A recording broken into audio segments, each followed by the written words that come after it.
Okay guys, kembali lagi untuk preview kali ini di antara KL City versus PSM Makassar. Di antara perlawanan final iaitu Zon Asia Tenggara. Ini satu-satunya wakil tunggal kita KL City yang akan berlawan hari Rabu ni di Stadium Ceras KL.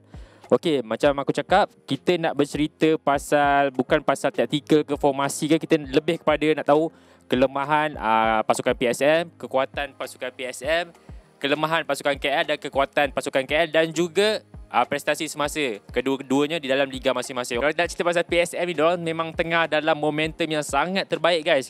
Macam mana aku boleh cakap diorang punya jurulatih Bernardo Tavares, aku boleh gelarkan dia adalah Special One Indonesia, ala-ala Jose Mourinho lah. Sebab dia suka, dalam PC aku suka karakter dia. Dia ada karakter yang macam, kalau kau tengok Jose Mourinho sebiji karakter apa yang dibawa oleh Bruno Tavares. Sebab dia pun daripada Portugal juga. Kenapa aku rasa PSM berada di darasan terbaik? Sebab liga diorang baru bermula, baru bermain sebanyak 5 game. Dalam 5 game tu 4 game dah diorang menang dan 1 seri tanpa kalah, iaitu dengan 8 gol dan 3 bolos. Yang paling utama sekali, masa game kedua diorang kalahkan juara bertahan, juara last season iaitu Bali United dengan 2-0. So aku rasa PSM ni sebenarnya macam sebelum diorang datang AFC Cup masa peringkat kumpulan tu, kita tahu Bernardo Tavares seorang jurulatih baru, dia baru datang PSM. Dengan PSM ni bukan kelab kaya lah, bukan kelab macam Bali ke yang ada duit, kelab Persija Jakarta ke. PSM ni bila Bernardo Tavares tu datang, dia dapat skuad dia, aku kata hampir 80% player baru, 70% gabungan dengan player-player daripada akademi diorang dibawa naik. Player-player utama diorang pun banyak yang keluar, hanya beberapa player yang tinggal, iaitu of course dia punya import captain orang, William Plume dan juga Rashid Bakri, orang lama daripada tahun 2011 dia main sampai sekarang dia masih ada. Dan dalam liga tu memang on form gila, tanpa kalah. Diorang punya, kalau kau tengok diorang, Bernardo Tavares punya taktikal dia lebih pada man marking. Untuk KL berada sedikit kegusaran, kesukaran. Itu maksud aku. Dalam 5 game dekat liga diorang berjadikan jaring 8 gol dan 3 bolos. Dan of course diorang punya top scorer sekarang adalah striker diorang Everton dengan 3 gol, dan juga captain yang aku cakap player import yang paling lama yang ada sekarang ni daripada tahun 2016 sampai sekarang, William Plume dengan jaringan 2 gol. Tapi mungkin mungkin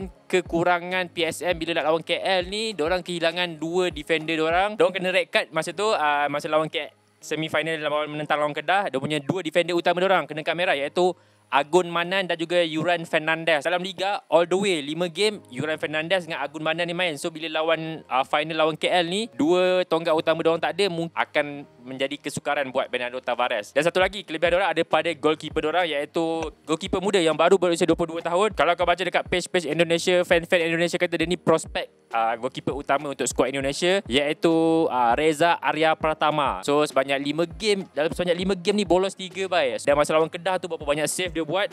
Dan masa dalam liga pun, kalau aku tengok klip-klip dia, aku sempat nonton highlight klip-klip PSM Makassar, memang fizikal goalkeeper dah ada, tinggi, muda lagi, dan dia punya, aku rasa dia macam shot stopper dia baik macam De Gea. Cuma daripada segi gameplay aku tak sempat nak tengok lah. Tapi masa kat KL tu, masa dia lawan AFC Cup, aku rasa ni prospek untuk skuad Garuda untuk Indonesia. Daripada segi tactical PSM ni, aku lebih katakan dia punya tactical lebih kepada man marking dan menggunakan high pressing, press yang selalu cepat. So mungkin ini satu kelebihan orang, dan aku rasa modern football yang dibawakan oleh Bernardo Tavares untuk final Rabu ni, diorang dalam momentum yang terbaik lah untuk melawan KL. So kita beralih kepada pasukan KL City. Mungkin dekat Liga Indonesia baru hanya ada 5 game, tapi di Liga Super KL dah banyak beraksi. Sekarang ni dah lebih rasa 15 game kot dah bermain untuk KL. Sekarang berada di nombor 6. Untuk cerita pasal KL ni, of course diorang sama macam PSM Makassar dengan juara Piala Indonesia, dan KL juara Piala Malaysia dan layak secara merit ke AFC untuk tahun ni. Cuma KL dalam 5 game terakhir ni, 2 menang, 2 seri dan 1 kalah. Dan kekalahan yang agak mengejutkan lah. Of course kalah dengan JDT 5-0 tu satu benda yang besar kekalahan. Tapi secara positifnya, 2 game terakhir diorang berjaya menang dengan Negeri Sembilan dan dengan Kedah. So aku rasa momentum tu dah ada. Sebab lepas lawan Kedah, diorang bertemu dengan Vietel daripada Vietnam, diorang menang penalti. Okay, kalau ikut daripada lawan Vietel tu, bila aku tengok game tu sebenarnya agak boring sikit sebenarnya. Daripada segi penguasaan bola, kau tengok penguasaan bola 72% oleh kelab Vietnam, Vietel, dan KL hanya memegang 28% je position. Mungkin approach daripada Boyan Hodak memang nak tunggu sip deep untuk counter attack, tapi planning diorang juga nak bermain dengan penalty. So aku rasa Boyan ni satu coach yang dia approach dia game by game, dia bukan tactical yang sama je. Sebab tu dia Boyan kalau kelab kat Liga Malaysia, dia pergi mana-mana mesti ada piala. So untuk KL ni of course lah, kalau untuk knockout stage ni dia different level, dia different gameplay. Bola tu bola, kadang-kadang bola tu kejam, kau pegang position 90-10 pun kalau tak gol tak guna juga. So untuk prestasi KL ni aku boleh katakan kalau tak ada Paulo Josue mungkin KL akan mati kot. Kalau boleh tengok Paulo Josue pun kapten dan juga pemain yang lama. Untuk season ni saja beliau top scorer dengan 5 gol dan beliau top assist dengan 4 gol. Campur semua total lah 9 gol and assist. Aku rasa memang KL bergantung harap pada Paulo Josue untuk create game dan untuk jaringkan gol juga. Kalau untuk dari segi tactical Boyan ni, pada pemerhatian aku lah, tactical Boyan ni dia lebih kepada position dia memang untuk penetrate dekat tengah tu lebih lah. Sebab dengan ketiadaan Partiban, aku tengok sekarang ni pun Hadim Azman jarang bermain juga secara first 11. Diorang banyak fokus pada tengah. Sebab tu aku rasa Paulo Josue, Akram Mahinan selalu digunakan. Dan juga lagi seorang kadang-kadang dia letak Ryan Lambert ataupun Zafri Yahya untuk penuhkan tengah. Dan ke atas aku rasa untuk game nanti, of course dalam AFC 3+1, aku still sure yang pemain import yang akan digunakan of course Jordan Minta, Romel Morales, Paulo Josue dan juga Gigi. Dan keeper aku masih percaya yang dengan kota 3+1 ni, Azri Ghani bakal beraksi untuk game hari Rabu ni. Ini pendapat aku kalau dalam game KL ni sebenarnya aku lebih suka tengok bila Kenny dan Gigi yang kontrol kat bawah tu untuk defending. Kalau dua orang ni tak ada, aku rasa memang tak jadi apa. Sebab kalau kau pergi stadium KL, kau tengok Kenny adalah orang yang jenis bersuara.